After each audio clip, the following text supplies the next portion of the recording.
Hello दोस्तों, स्वागत है आप सभी का लॉ इन हिंदी के यूट्यूब चैनल पर।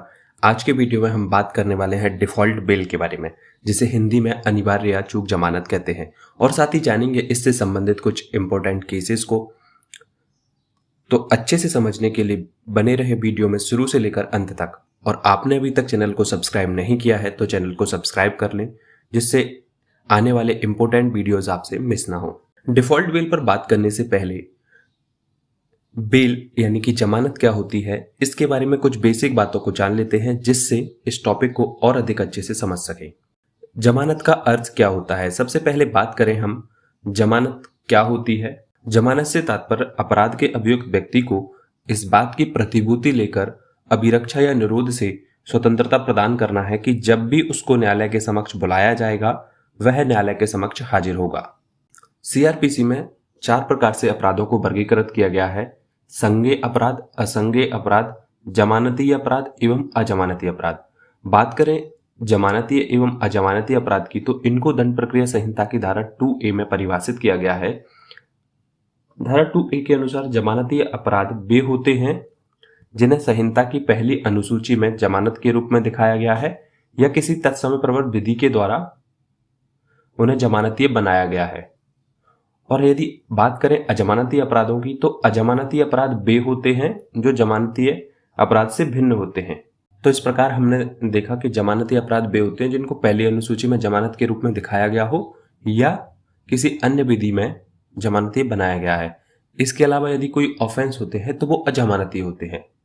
सीआरपीसी के अध्याय 33 में धारा 436 से लेकर 450 तक में जमानत के संबंध में प्रावधान किए गए हैं, लेकिन डिफॉल्ट बेल यानी कि अनिवार्य जमानत के बारे में ना तो संहिता में कोई परिभाषा की गई है, ना ही इस शब्द का कहीं भी प्रयोग किया गया है।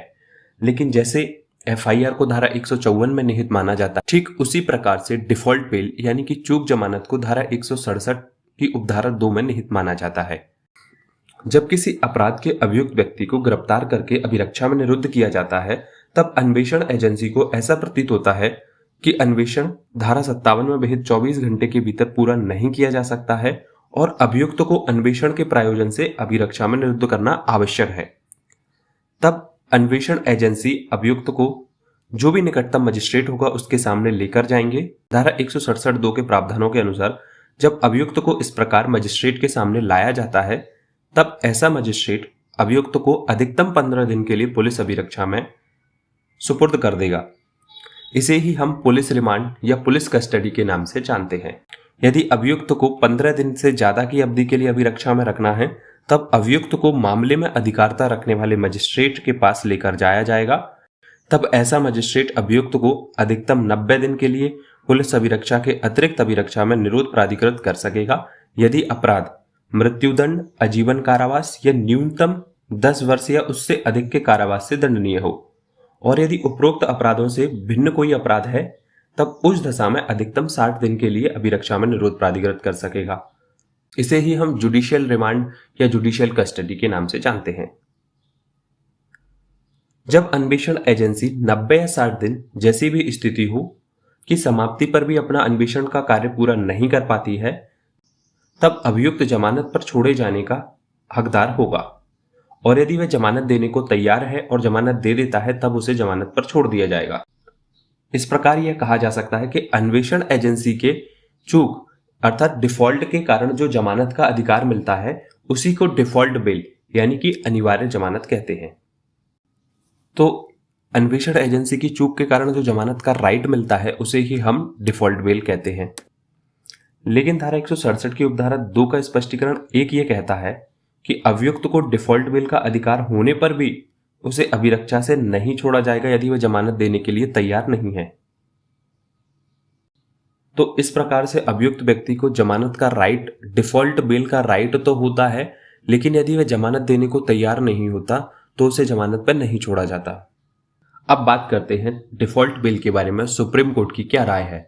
इसे हम 2 जजमेंट्स के माध्यम से समझेंगे। सबसे पहले हम बात करते हैं Sanjay Dutt versus state, AIR 1994 supreme court का यह मामला है। यह मामला बॉम्बे ब्लास्ट से संबंधित था। इस मामले में अभियुक्तों को टाडा एक्ट के अधीन जमानत संबंधी प्रश्न पर सुप्रीम कोर्ट सुन रहा था।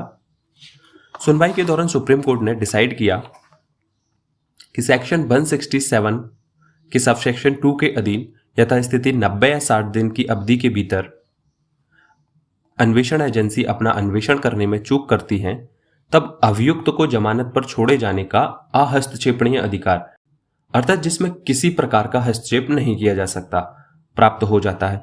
और अभियुक्त यदि मजिस्ट्रेट को समाधानप्रद रूप में जमानत दे देता है, तब उसे जमानत पर छोड़ दिया जाता है। सुप्रीम कोर्ट के दूसरे जजमेंट की हम बात करें तो यह अभी हाल ही का जजमेंट है, एम कासी वर्सेस स्टेट, 19 जून 2020 का यह जजमेंट है। इस मामले में एक्यूज्ड पर सेक्शन 380, 457, 411 एवं 414 आईपीसी के अंतर्गत अपराध का आरोप था। उक्त अपराध के संबंध में अभियुक्त को 21 फरवरी 2020 को गिरफ्तार करके त्रिची जेल में रखा गया था। उसने 30 अप्रैल 2020 को सेशन कोर्ट के सामने बेल के लिए एप्लीकेशन फाइल की, जिसको रिजेक्ट कर दिया गया। बाद में उसने 167 के सबसेक्शन 2 के आधार पर, अर्थात 73 दिन तक निरोध रखने के आधार पर मद्रास हाई कोर्ट की मदुरई पीठ के सामने जमानत के लिए प्रार्थना पत्र दाखिल किया। हाई कोर्ट ने उसे अस्वीकार कर दिया। तब उसने मई 2020 में सुप्रीम कोर्ट के समक्ष बेल के लिए याचिका फाइल की। तब सुप्रीम कोर्ट ने मुख्य रूप से इस मामले में 4 प्रश्नों पर विचार किया, जिनमें से एक प्रश्न ये था कि क्या धारा 167(2) के अधीन अनिवार्य जमानत न देना अनुच्छेद 21 का उल्लंघन होगा, जिसकी सुनवाई करते हुए सुप्रीम कोर्ट के 3 न्यायाधीशों की पीठ ने यह अभिनिर्धारित किया कि धारा 167(2) के अंतर्गत नियत अवधि यथास्थिति 90 या 60 दिन के भीतर यदि आरोप पत्र प्रस्तुत न किया जाए, तब अभियुक्त को डिफॉल्ट बेल अर्थात अनिवार्य जमानत का अधिकार प्राप्त हो जाता है, और यदि उसे जमानत पर नहीं छोड़ा जाता है तो यह अनुच्छेद 21 का उल्लंघन माना जाएगा।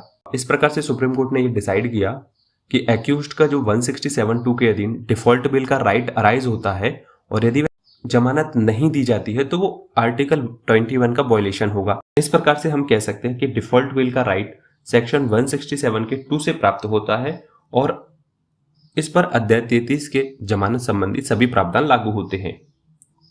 तो आज के वीडियो में हमने बात की डिफॉल्ट बेल के बारे में। आपको यह जानकारी कैसी लगी कमेंट करके जरूर बताएं, और यदि आपका अभी भी कोई डाउट है तो आप हमें कमेंट कर सकते हैं या सोशल मीडिया पर मैसेज करके आप हमसे पूछ सकते हैं।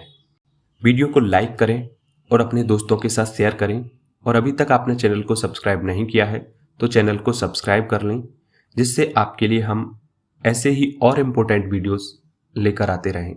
Thank you.